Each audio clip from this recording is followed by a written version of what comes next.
Hay cosas en este mundo que no se pueden explicar con la razón, cosas que la ciencia no ha podido comprobar, pero que la gente ha visto con sus propios ojos durante generaciones. Historias que se cuentan de abuelos a nietos, siempre con el mismo miedo en la voz, siempre con la misma advertencia.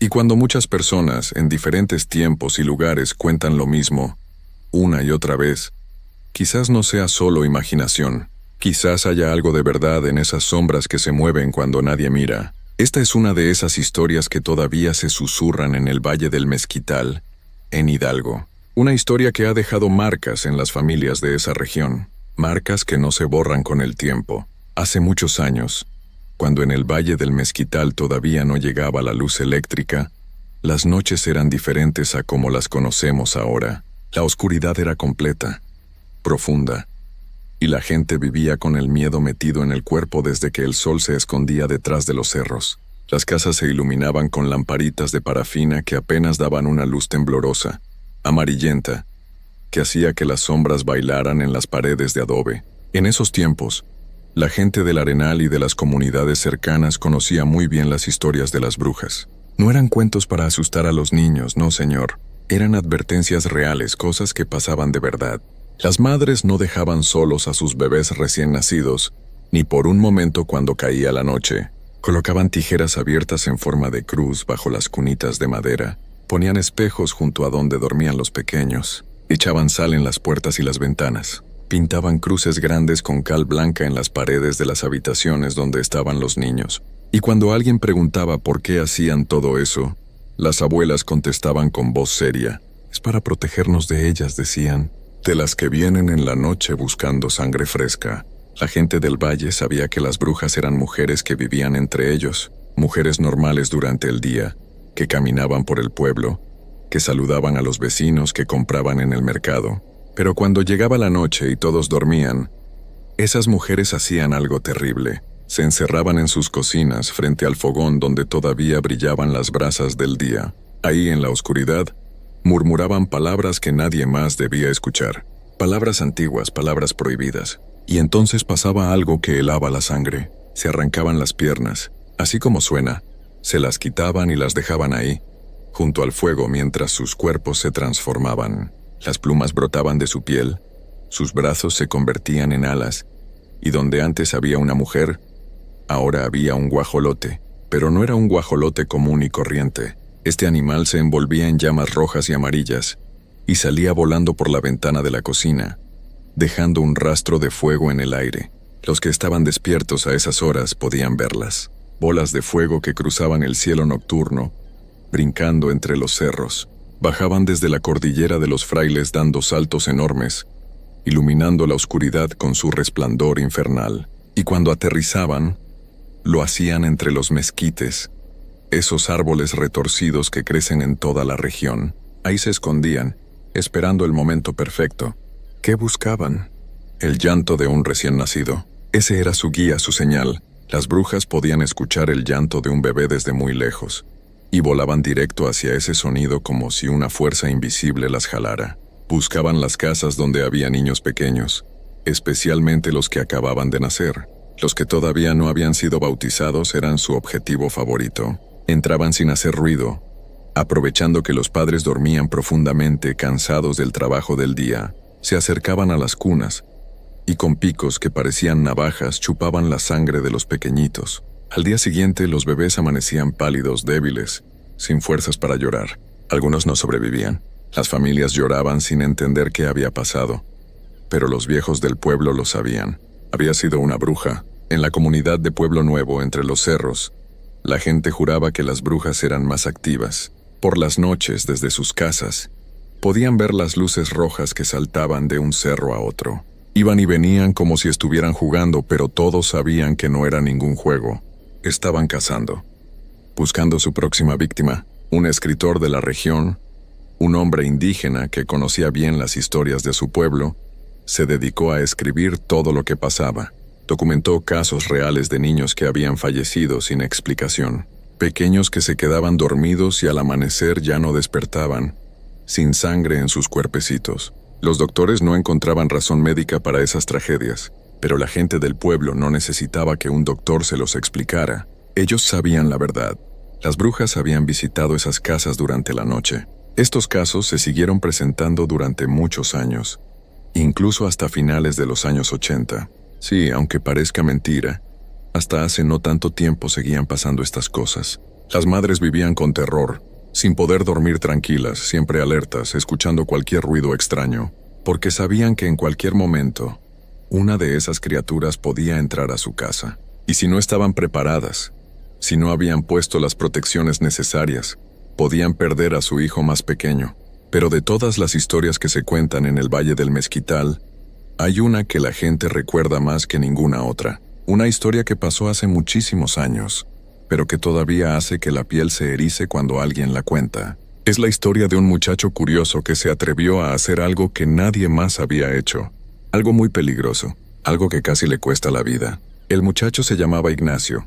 Tenía apenas 16 años y vivía con su familia en una casa de adobe, a las afueras del pueblo. Era de esos jóvenes que no le tenían miedo a nada, o al menos eso creía él. Siempre estaba haciendo preguntas, queriendo saber más, sin conformarse con las respuestas que le daban los mayores. Cuando escuchaba las historias de las brujas, en lugar de asustarse como los demás, sentía curiosidad. Quería ver con sus propios ojos si era verdad. Quería comprobar que no eran solo cuentos para asustar a la gente. Su abuela siempre le advertía: «No te metas con esas cosas, Ignacio», le decía mientras movía la cabeza con preocupación. «Hay secretos que es mejor dejar enterrados». Pero el muchacho no hacía caso. Una noche después de la cena, Ignacio le dijo a su familia que iba a quedarse afuera un rato, que necesitaba tomar aire fresco antes de dormir. Sus padres no sospecharon nada extraño. El muchacho salió de la casa y se escondió detrás de unos mezquites, desde donde podía ver toda la comunidad. La noche estaba oscura, sin luna, perfecta para lo que él quería hacer. Se quedó ahí quieto como estatua esperando. Pasaron las horas. El frío de la madrugada empezó a calarle los huesos, pero Ignacio no se movió. Y entonces lo vio. Primero fue solo un resplandor rojo en la distancia. Allá arriba en los cerros, una luz que parpadeaba como si fuera una estrella que había caído del cielo. Pero esa luz empezó a moverse. Bajaba dando saltos enormes, de cerro en cerro, cada vez más cerca. El corazón de Ignacio empezó a latir más rápido. Lo que estaba viendo no era normal, no era natural. La bola de fuego descendió hasta posarse en el campo, no muy lejos de donde él estaba escondido.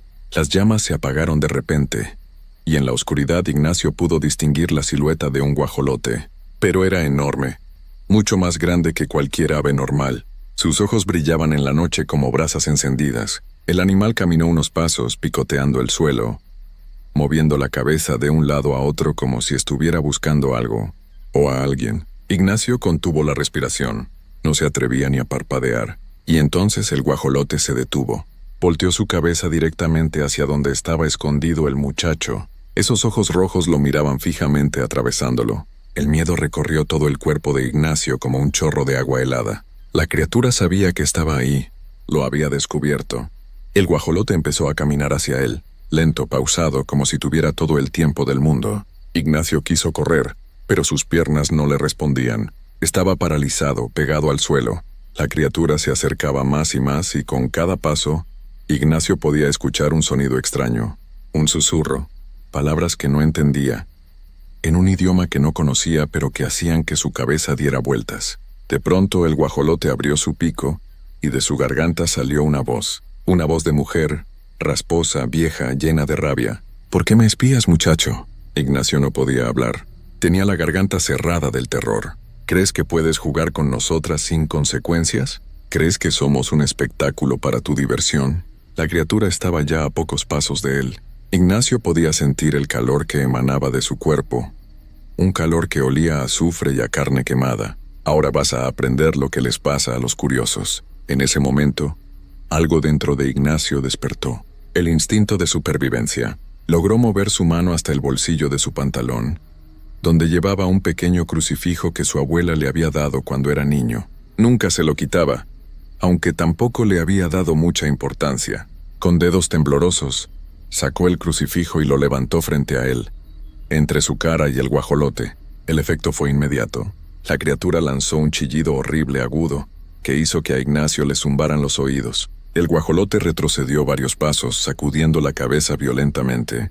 Las llamas brotaron de nuevo de su cuerpo, envolviendo cada pluma en fuego rojo. «¿Me las vas a pagar?», gritó aquella voz de mujer. «Tú y tu familia.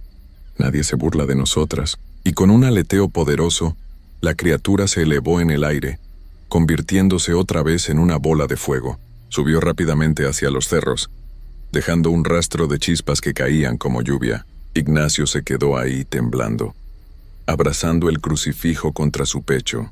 Había logrado salvarse, pero sabía que esto no había terminado.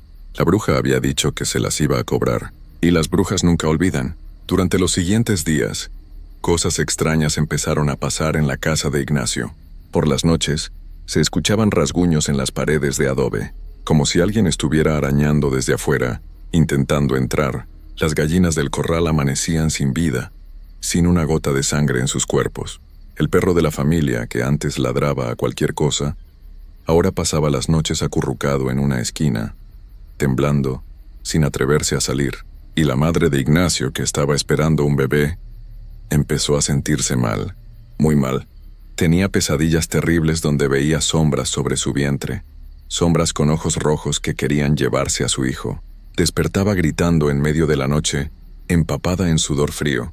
El padre de Ignacio estaba desesperado. Sabía que su familia estaba siendo atacada, pero no entendía por qué.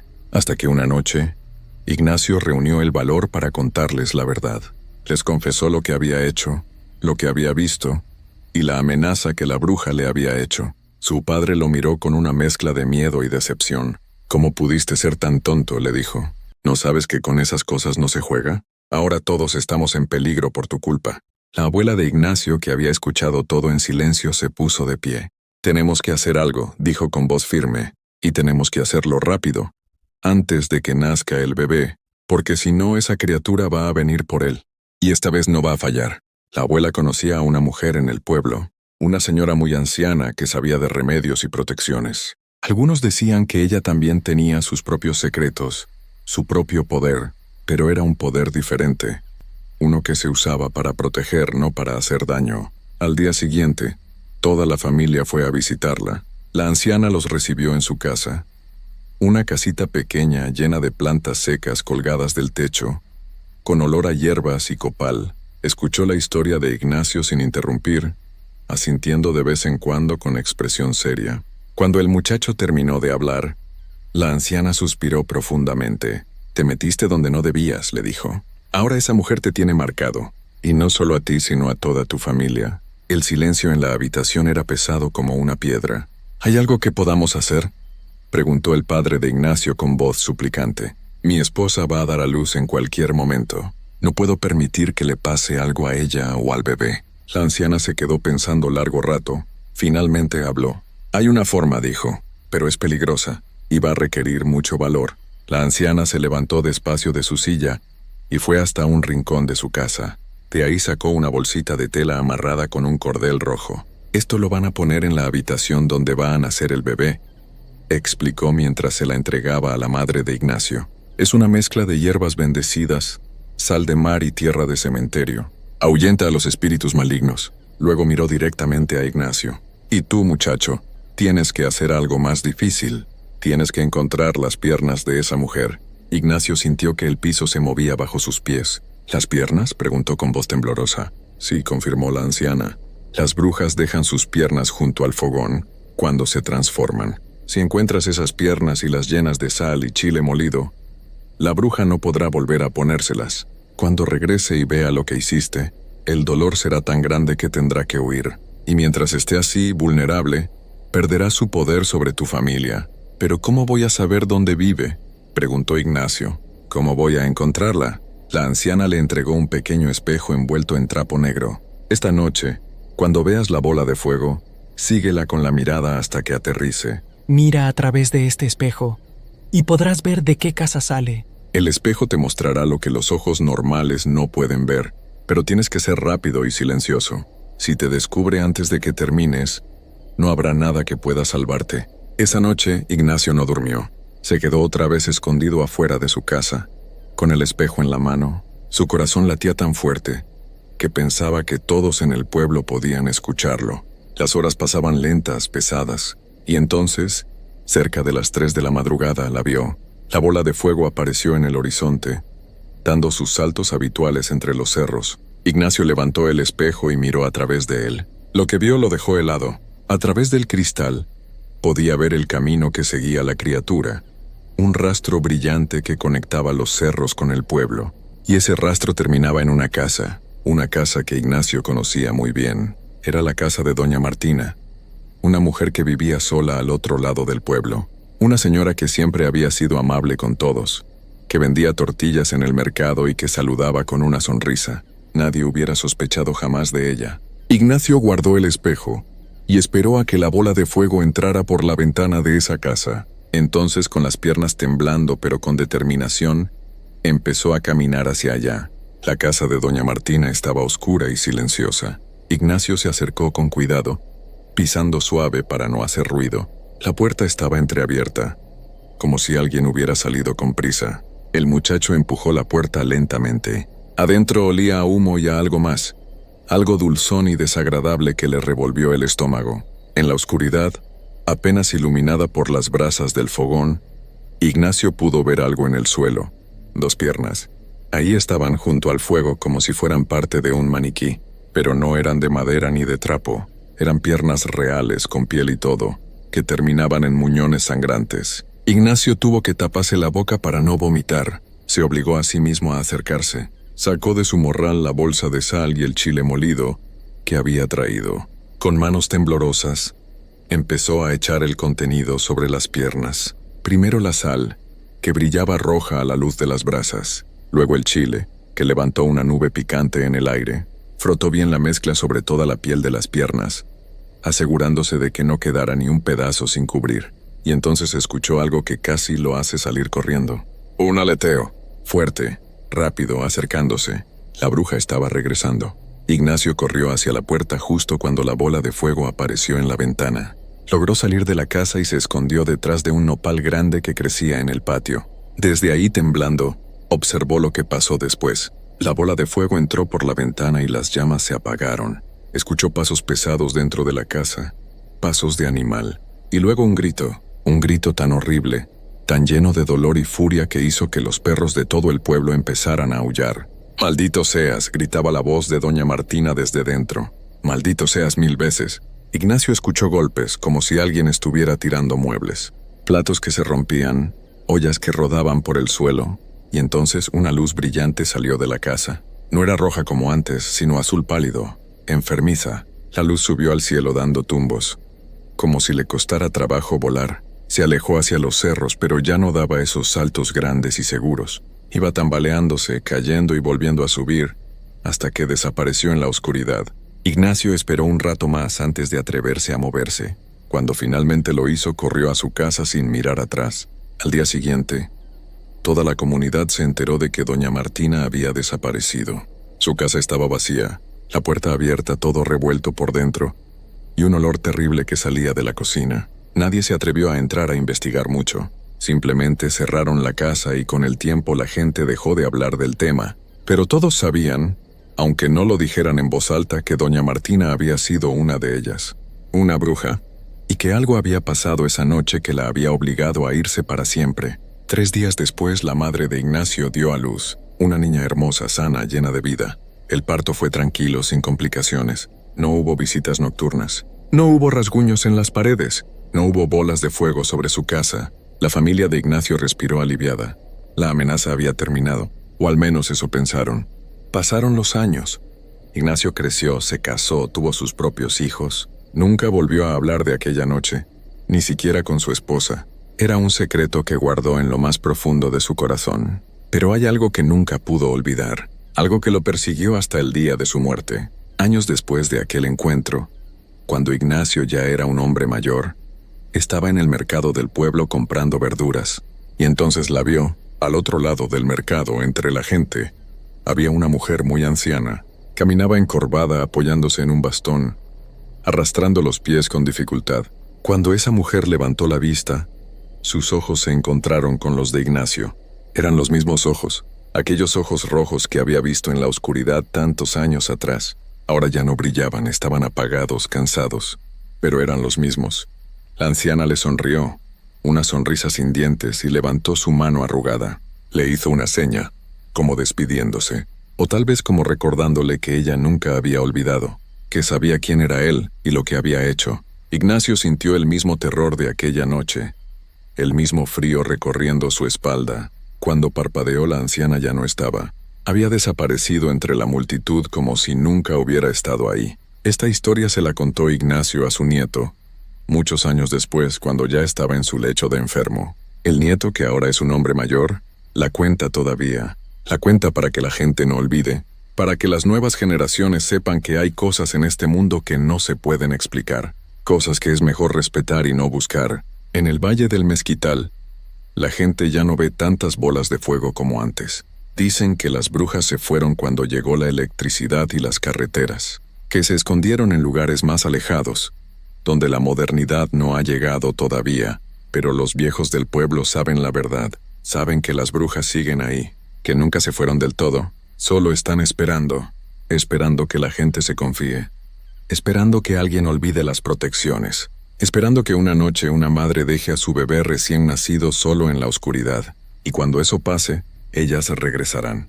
Por eso hasta el día de hoy, las familias del Valle del Mezquital siguen poniendo tijeras en forma de cruz bajo las cunas, siguen echando sal en las puertas cuando nace un bebé, siguen pintando cruces en las paredes de las habitaciones, no porque sean supersticiosos, no porque crean en cuentos viejos, sino porque saben que hay cosas que pasaron, cosas reales, cosas que sus abuelos vieron con sus propios ojos, y que si no tienes cuidado, si bajas la guardia aunque sea un momento, pueden volver a pasar, porque las brujas del Mezquital no murieron, solo están esperando, en la oscuridad, siempre esperando. Y si alguna noche en esos pueblos del valle ves una luz roja que brinca entre los cerros, no te quedes a mirar. Entra a tu casa, cierra bien las puertas, protege a tu familia, y reza para que esa luz no se detenga frente a tu ventana, porque si lo hace, si esa bola de fuego aterriza cerca de tu hogar, ya será demasiado tarde.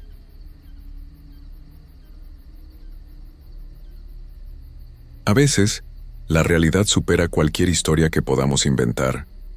Hay cosas que pasan en este mundo que no se pueden explicar con ciencia ni con razón. Y cuando uno escucha testimonios de personas preparadas, de científicos, de gente que no cree en nada hasta verlo con sus propios ojos, pero que terminan sin palabras frente a lo inexplicable, entonces uno tiene que detenerse y preguntarse, ¿qué es real? ¿Hasta dónde llegan los límites de lo posible? Lo que vas a escuchar no es un cuento, es la historia de una mujer que vivió, que respiró el mismo aire que nosotros, que caminó por las mismas calles. Una mujer que desafió todo lo que creemos saber sobre el cuerpo humano, sobre la vida y la sanación. Y lo más perturbador es que todo está documentado. Todo fue real. El año era 1900. En Parral, Chihuahua, un lugar donde el polvo del desierto se mezclaba con el frío de la sierra, nació una niña que cambiaría para siempre la historia de la medicina tradicional mexicana. Pero su llegada al mundo no fue celebrada. Sus padres, por razones que nadie supo nunca con exactitud, la abandonaron apenas nació. Era una criatura sin nombre, sin familia, sin destino aparente. La bebé lloró durante horas en aquel lugar apartado, hasta que alguien la encontró. Era un hombre de piel oscura, un afrodescendiente llamado Charles. Era un personaje extraño en aquellos tiempos y en aquel lugar. Nadie sabía mucho de él. Algunos decían que era un sanador, otros que era un brujo. Lo único cierto es que ese hombre recogió a la niña y decidió criarla como si fuera su propia hija. Charles le puso por nombre Bárbara Guerrero, pero con el tiempo todos la conocerían simplemente como Pachita. Y desde que era muy pequeña, ese hombre misterioso comenzó a enseñarle cosas que no se aprenden en ninguna escuela. Le enseñaba a mirar las estrellas durante horas, a leer mensajes en el cielo nocturno que otros no podían ver. Le enseñaba sobre plantas, sobre hierbas que curaban dolores y enfermedades. Le mostraba cómo sentir la energía de las personas, cómo tocar un cuerpo y saber dónde estaba el mal. Pachita creció en la pobreza más absoluta. No tenía nada, ni juguetes, ni ropa bonita, ni amigos de su edad. Solo tenía a Charles y sus enseñanzas extrañas. Pero la niña era especial. Tenía algo en los ojos, una mirada profunda que parecía ver más allá de lo visible. Y sus manos, sus pequeñas manos de niña, ya desde entonces tenían un don que nadie podía explicar. Cuentan que un día, cuando era todavía una niña, llegó un circo al pueblo. Era uno de esos circos pobres que recorrían el norte del país, con animales maltratados y carpas remendadas. Pachita se escapó de la casa para ir a verlo. Ahí, en una jaula sucia y pequeña, vio a un elefante bebé que estaba muy enfermo. El animal estaba tirado, respiraba con dificultad, y sus ojos estaban apagados, sin vida. Los dueños del circo ya lo daban por perdido, pero Pachita se acercó. Sin miedo, sin dudarlo, metió sus manos pequeñas entre las rejas y tocó al animal. Cerró los ojos. Y algo pasó. Algo que los adultos que estaban ahí no pudieron entender. El elefante comenzó a respirar mejor. Abrió los ojos, se movió, y al día siguiente estaba completamente sano, como si nunca hubiera estado enfermo. Fue ahí cuando Pachita supo, con apenas unos años de edad, que tenía un don. Los años pasaron y Pachita se convirtió en una joven. México estaba en llamas. Era el tiempo de la revolución, cuando el país se desgarraba en batallas sangrientas por un futuro mejor. Pachita, como muchas mujeres de su tiempo, se unió a las tropas del general Francisco Villa. No se sabe exactamente qué hizo durante esos años de guerra. Algunos dicen que curaba a los heridos, otros que luchaba junto a los hombres. Lo que sí se sabe es que vio cosas terribles, cosas que marcan a una persona para siempre. Cuando terminó la revolución, Pachita quedó más pobre que antes. Tuvo que sobrevivir como pudo. Trabajó en cantinas, cantando para hombres borrachos que apenas le daban unas monedas. Vendió billetes de lotería en las calles, bajo el sol quemante, con los pies hinchados y el hambre en el estómago. Fueron años duros, años donde muchos hubieran perdido la esperanza. Pero Pachita nunca dejó de curar. En secreto, en cuartos oscuros, ayudaba a quien se lo pedía, y poco a poco, su fama comenzó a crecer. Primero fueron los vecinos, luego gente de otros pueblos. Corrían rumores sobre una mujer que curaba enfermedades que los doctores no podían curar. Una mujer que solo necesitaba sus manos y algunas hierbas para sanar dolores que llevaban años atormentando a la gente. Pero lo que nadie sabía todavía era que Pachita estaba a punto de dar un paso que la convertiría en leyenda. Un paso que la llevaría a hacer cosas que desafiarían toda lógica, toda razón, todo lo que creemos saber sobre la vida y la sanación, porque Pachita no se iba a quedar solo curando con hierbas. Ella iba a ir más allá, mucho más allá, y lo que haría dejaría sin palabras incluso a los científicos más brillantes del país. Un día, mientras vendía billetes de lotería en las calles de la Ciudad de México, agotada del calor y del cansancio, Pachita se recostó a descansar. Y en ese momento, algo cambió para siempre. Cayó en un sueño profundo, tan profundo que parecía estar en otro mundo. Y cuando despertó ya no era la misma. Algo había entrado en ella, o alguien. Pachita comenzó a hablar de un espíritu que la había visitado. No era cualquier espíritu. Era el último emperador azteca, el guerrero que defendió su pueblo hasta el final. Ella lo llamaba el hermanito. Decía que él venía a través de ella, que tomaba su cuerpo, que usaba sus manos para sanar. Y cuando esto pasaba, su voz cambiaba. Se volvía grave, poderosa, como la voz de un hombre. Sus ojos se transformaban, y una energía extraña llenaba el lugar donde estaba. Fue entonces cuando Pachita comenzó a hacer algo que nadie había visto jamás. Algo que iba en contra de toda lógica, de toda razón, de todo lo que sabemos sobre el cuerpo humano. Comenzó a realizar operaciones, pero no eran operaciones normales. Eran algo que desafía toda explicación. Se instaló en una casa vieja de la colonia Roma, en la Ciudad de México. Un edificio que con el tiempo la gente llamaría la Casa de las Brujas. Ahí, en un cuarto oscuro iluminado solo por velas, empezó a recibir personas enfermas personas que los doctores ya habían desahuciado, personas con tumores, con órganos dañados, con enfermedades que no tenían cura. Y lo que pasaba en ese cuarto es algo que hasta el día de hoy nadie puede explicar. Pachita usaba un cuchillo viejo de cocina. El mango estaba envuelto en cinta aislante negra, gastada por el uso. Era el mismo cuchillo siempre, nunca lo cambiaba. No usaba anestesia, no usaba guantes, no había médicos presentes. Solo estaban ella, el paciente, y unas cuantas personas que hacían de ayudantes. Y las velas, siempre las velas, proyectando sombras que se movían en las paredes. Las personas que entraban a ese cuarto contaban cosas que parecen imposibles. Decían que Pachita abría el cuerpo con ese cuchillo oxidado, que metía las manos dentro de las personas, que sacaba órganos enfermos y ponía otros nuevos. Pero lo más perturbador era que todo esto pasaba sin que los pacientes sintieran dolor. Y cuando terminaba, cerraba la herida simplemente colocando sus manos sobre ella, sin suturas, sin nada. Solo presionaba con las manos, y la piel se cerraba sola. Y al cabo de unas horas, no quedaba ninguna marca, ninguna cicatriz, ninguna evidencia de que algo había pasado. Los testimonios empezaron a llegar. Y no eran testimonios de gente ignorante o supersticiosa, eran testimonios de personas preparadas, de científicos, de investigadores que fueron con escepticismo y terminaron sin poder explicar lo que vieron. Uno de ellos fue un científico mexicano brillante, un hombre que había estudiado en las mejores universidades del mundo. Este hombre dedicó años a investigar lo que hacía Pachita. Estuvo presente en decenas de operaciones. Las documentó, las fotografió, tomó notas detalladas.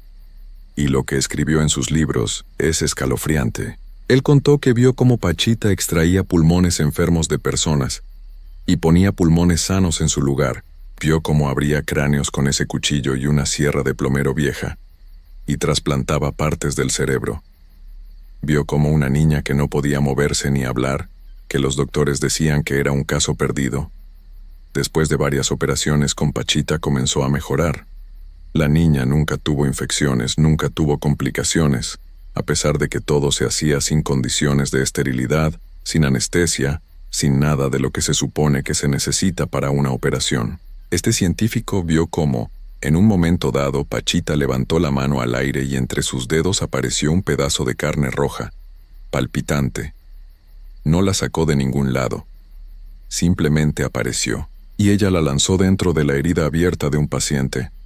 Él escuchó el sonido de la carne al caer en el cuerpo, y no podía creerlo, pero lo estaba viendo con sus propios ojos. Otro testigo fue un cineasta famoso, un hombre conocido en todo el mundo. Él no solo vio las operaciones, también participó en ellas como ayudante.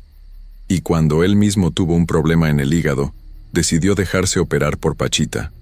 Contó que vio cómo aparecían tijeras en las manos de ella, de la nada, que sintió cómo le abría el estómago, pero no sintió dolor, solo presión, y al terminar, cuando se tocó el vientre, no había ninguna herida, nada, como si nunca hubiera pasado nada. Pero su dolor desapareció y nunca volvió. Un investigador español, un hombre que había dedicado su vida a estudiar lo paranormal, también fue testigo. Él escribió que vio a Pachita levantar la mano y, sin tocar nada, sin sacar nada de ningún recipiente, apareció entre sus dedos un trozo de órgano humano. Lo vio con absoluta claridad y se quedó sin palabras, porque no había explicación lógica para lo que acababa de presenciar. Personas famosas, artistas, políticos, gente poderosa, todos acudían en secreto a ese cuarto oscuro de la colonia Roma, todos buscando una cura que la medicina moderna no podía darles, y muchos de ellos salían sanados, o al menos eso decían. Por supuesto había quienes no creían. Doctores que decían que todo era un engaño, que los órganos venían de animales, que era pura sugestión, puro placebo. Pero cuando se hicieron análisis de la sangre y los tejidos que aparecían en esas operaciones, resultaron ser humanos. Y más extraño aún, coincidían con el tipo de sangre de los pacientes que estaban siendo operados. Pachita nunca cobró por sus curaciones. La gente le daba lo que podía, pero ella vivía en la misma pobreza de siempre, No le interesaba el dinero. Decía que ella solo era un instrumento, que quien sanaba era el hermanito, el espíritu del guerrero azteca que vivía en ella. Durante más de 70 años, Pachita realizó operaciones. Miles de personas pasaron por sus manos, y en todos esos años, nunca hubo una sola denuncia de algo malo que hubiera pasado. Nunca nadie tuvo una infección que lo pusiera en peligro. Nunca nadie terminó peor de lo que estaba. Y eso en sí mismo es un misterio, porque lo que ella hacía, según todas las leyes de la medicina, debería haber terminado en tragedia una y otra vez. En 1978, Pachita reunió a sus hijos. Les dijo que su misión estaba terminando, que el hermanito le había avisado que pronto se iría. Y meses después, cayó enferma. Su cuerpo, que había sido instrumento de sanación para tantos, ahora se apagaba. Y en 1979, Pachita cerró los ojos para siempre, pero su historia no terminó ahí. Porque el científico que había estudiado su trabajo, el hombre que había documentado todo, desapareció años después de una forma misteriosa. Un día salió de su casa y nunca regresó. No dejó rastro, no hubo explicación. Simplemente se esfumó, y hasta el día de hoy, nadie sabe qué le pasó. Algunos dicen que descubrió algo que no debía descubrir. Otros dicen que su investigación sobre Pachita lo llevó a lugares donde no debió ir. La verdad es que nunca se supo. Hoy en día, la casa donde Pachita realizaba sus operaciones sigue ahí, en la colonia Roma. La gente la conoce como la Casa de las Brujas y pasa de largo, con miedo, sintiendo que hay algo extraño en ese lugar. Los que vivieron esos tiempos y conocieron a Pachita ya son muy ancianos, pero siguen contando las mismas historias, y siguen jurando que todo lo que vieron fue real. ¿Era real? ¿Podía una mujer sin educación, sin estudios médicos, sin herramientas modernas, hacer lo que cientos de testigos dicen que hizo? ¿Podía realmente aparecer carne y órganos de la nada? ¿Podía abrir cuerpos sin causar dolor y cerrar heridas sin dejar marca? La ciencia no tiene respuesta. Los testimonios están ahí. Las fotografías están ahí. Los escritos de investigadores serios están ahí. Pero la explicación, esa sigue siendo un misterio. Un misterio que nos recuerda que hay cosas en este mundo que van más allá de lo que podemos entender. Cosas que existen en la frontera entre lo real y lo imposible. Y Pachita, la mujer pobre de Chihuahua que decía estar habitada por un guerrero azteca, se quedó para siempre en esa frontera, desafiando todo lo que creemos saber sobre la vida, sobre la sanación, sobre los límites de lo posible. Su historia nos deja con una pregunta que nadie puede responder. ¿Qué más existe ahí afuera que no podemos ver, que no podemos explicar, pero que es tan real como el aire que respiramos?